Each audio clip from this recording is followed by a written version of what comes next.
आज की क्लास में आप सभी स्टूडेंट इक्विलिब्रियम चैप्टर के अंतर्गत इक्विलिब्रियम कांस्टेंट का नॉलेज लेने जा रहे हैं।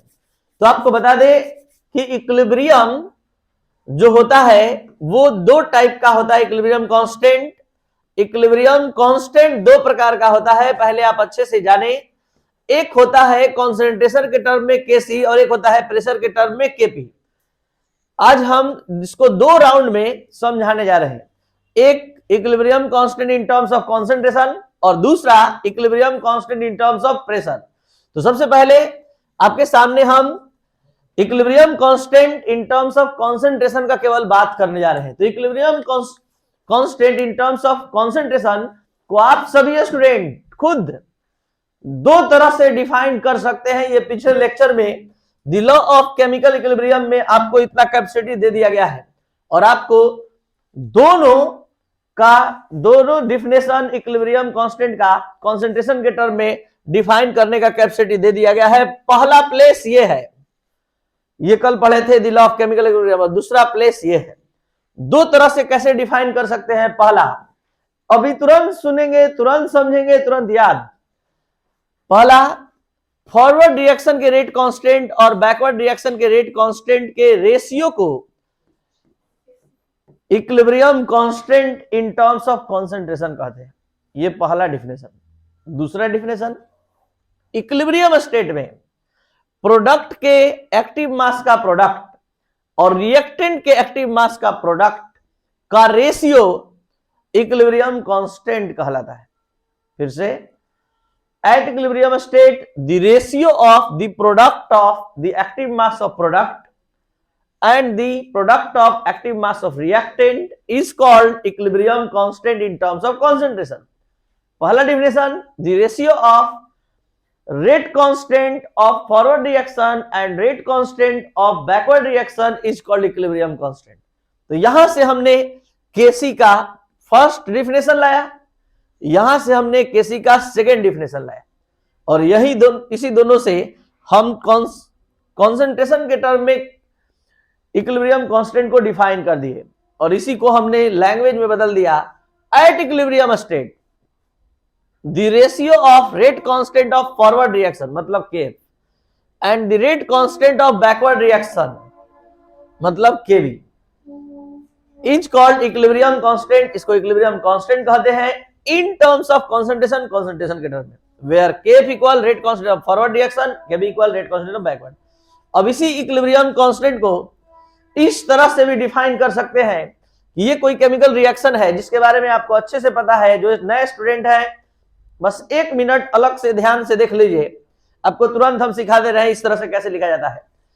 जैसे ये कोई केमिकल रिएक्शन है A plus B, equilibrium sign C plus D। ध्यान देंगे, तो अगर इसके लिए केसी लिखना है तो इक्विलिब्रियम स्टेट में केसी लिखने का रूल है कि ये दोनों है प्रोडक्ट, ये दोनों है रिएक्टेंट। तो प्रोडक्ट के एक्टिव मास और एक्टिव मास आपको बता दे कि इसको हम पढ़ते हैं एक्टिव मास ऑफ C, इसको पढ़ते हैं एक्टिव मास ऑफ X, इसको पढ़ते हैं एक्टिव मास ऑफ M। तो यहां प्रोडक्ट के एक्टिव मास को ऊपर लिखते हैं, रिएक्टेंट के एक्टिव मास को नीचे लिखते हैं और दोनों का रेशियो कहलाता है इक्विलिब्रियम कांस्टेंट के इक्वल। अगर इसमें कुछ मल्टीप्लाई में होगा, जैसे कि मान लीजिए यहां मल्टीप्लाई में है अल्फा, यहां है बीटा, यहां है गामा, यहां है डेल्टा, जस्ट लाइक उसी की तरह जैसे कि यहां देख सकते हैं N2 प्लस 3H2। छोड़िए अल्फा बीटा गामा, इसी पर सीख लीजिए 2NH3। कुछ नया भी हो जाएगा और सबका डर भी खत्म हो जाएगा। केसी बराबर हमको लिखना है। हमने क्या सिखाया, प्रोडक्ट के एक्टिव मास को ऊपर, फिर से एक्टिव मास इस तरह से लिखने को हम कहते हैं कॉन्सेंट्रेशन ऑफ X इन मोल पर लीटर या एक्टिव मास ऑफ X। तो अब एक्टिव मास ऑफ X, तो पहले प्रोडक्ट कौन बन के आया है NH3 और इसके मल्टीप्लाई में कौन है, पावर में चला जाएगा, हो गया। और यहां पर अब ये दोनों रिएक्टेंट है तो ये दोनों एक्टिव मास ऑफ N2 और active mass of H2 power 3। बस यही है केस। पहले प्रोडक्ट को ऊपर शिफ्ट करते हैं, रिएक्टेंट को नीचे। ऐसे पूरा डिटेल में जानना चाहते हैं तो पिछले वीडियो लेक्चर बस the law of chemical equilibrium और the law of mass section को देख लिया जाए, जो आगे 12th क्लास में बहुत हेल्पफुल होने वाला है ये दोनों। तो हमने इसको समझा दिया। यहां पर आ जाइए, इस रिएक्शन के लिए डायरेक्ट केसी को यहां डिफाइन किया गया है और इसके आधार पर डिफिनेशन अरेंज किया गया है। और क्या डिफिनेशन अरेंज किया गया है, जो देख रहे हैं वही तो है। ये क्या है, प्रोडक्ट का एक्टिव मास, ये क्या है, रिएक्टेंट का एक्टिव मास। तो प्रोडक्ट के एक्टिव मास का मल्टीपल और रिएक्टेंट के एक्टिव मास का मल्टीपल का रेशियो इक्विलिब्रियम कांस्टेंट कहलाता है। तो eight equilibrium state the ratio of the product of active mass of product and the product of active mass of reactant is called equilibrium constant in terms of concentration। ये दूसरे तरह से आपको define किए, दो तरह से हमने डिफाइन किया, तो ये केसी का दो तरह से हो गया। अब हम केपी के बारे में समझाने जा रहे हैं, बस 2 मिनट में समझ में आ जाएगा तुरंत, अगर आप थोड़ा सा भी स्टेट्स ऑफ मैटर का नॉलेज रखे हैं तब। आपको पता है पीवी इक्वल क्या होता है, तो पीवी इक्वल एनआरटी होता है। आप पढ़ने जा रहे हैं क्या, ध्यान दीजिए, आप पढ़ने जा रहे हैं equilibrium constant in terms of pressure. Pressure के टर्म में केपी के बारे में नॉलेज यहां पर करने जा रहे हैं, लेकिन आप पहली बार इक्विलिब्रियम कांस्टेंट को प्रेशर के टर्म में डिफाइन कर रहे हैं, इसलिए हम आपको धीरे धीरे यहां पर रख रहे हैं कि कैसे आखिर कॉन्सेंट्रेशन के बदले में प्रेशर आ जाएगा। तो हम स्टार्ट करते हैं पीवी इक्वल एनआरटी से। पी इक्वल हो गया एनआरटी बाई वी। आप सभी स्टूडेंट को 2 दिन से लगातार हम समझा रहे हैं कि देखिए कॉन्सेंट्रेशन बराबर होता है एन बाई वी। तो यहां कॉन्सेंट्रेशन के जगह एन बाई वी के जगह कॉन्सेंट्रेशन आ जाएगा। कैसे आएगा, देखिए पी इक्वल हो गया N by V R T. तो इसके जगह पर आप क्या लिख देंगे, सी लिख देंगे। अब ये कांस्टेंट टेम्परेचर पर हो रहा है, ये आप लॉ ऑफ मास सेक्शन के स्टार्टिंग में ही आप बोल रहे हैं एट कांस्टेंट टेम्परेचर। तो एट कांस्टेंट टेम्परेचर बोल रहे हैं, तो आर और टी यहां पर दोनों क्या हो जाएगा, आर और टी यहां पर देखिए कांस्टेंट हो जाएगा, दोनों का मल्टीपल। तो ये के डैश हमने मान लिया। तो एक बार ध्यान दीजिए, P V equal NRT, then P equal NRT by we.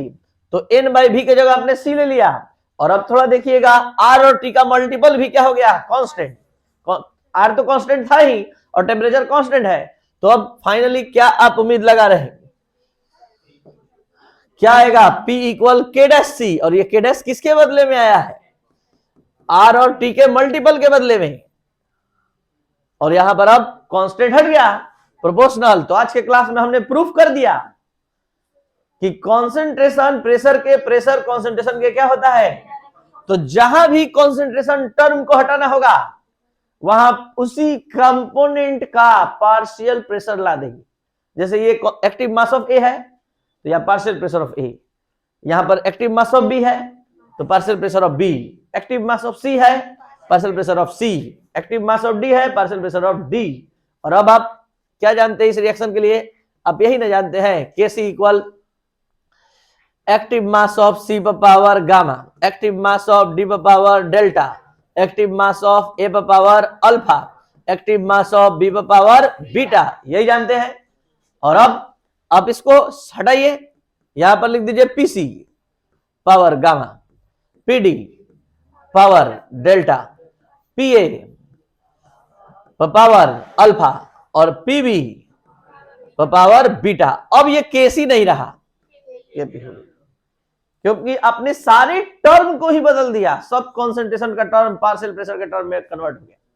और अब आप केपी इक्वल डिफाइन कर लिए। तो अब ये यहां पर ये वाला साइन रहेगा, स्क्वायर ब्रैकेट नहीं, इस तरह से रहेगा, क्योंकि हमने पार्शियल प्रेशर में कॉन्सेंट्रेशन में अब नहीं रखा है। और यहां से डिफाइन करना है, तो क्या दिक्कत है, यहां पर बोलेंगे मतलब कि प्रोडक्ट के पार्शियल प्रेशर का प्रोडक्ट और रिएक्टेंट के पार्शियल प्रेशर का प्रोडक्ट का रेशियो प्रेशर के टर्म में इक्विलिब्रियम कांस्टेंट कहलाता है। तो इसको हम कैसे डिफाइन करेंगे, eight equilibrium state the ratio of the product of partial pressure of product and the product of partial pressure of reactant is called equilibrium constant in terms of pressure। ये चीज तो आज के क्लास में आपने Kc और Kp दोनों के बारे में नॉलेज ले लिया। अभी तक जानते थे कि इक्विलिब्रियम कांस्टेंट होता है, लेकिन अब जान गए कि इक्विलिब्रियम कांस्टेंट भी 2 प्रकार का होता है, एक कॉन्सेंट्रेशन के टर्म में और एक प्रेशर के टर्म में। कॉन्सेंट्रेशन के टर्म में अलग यूनिट होता है, प्रेशर के टर्म में अलग यूनिट होता है। तो अब इसको नोट कर लिया जाए जल्दी।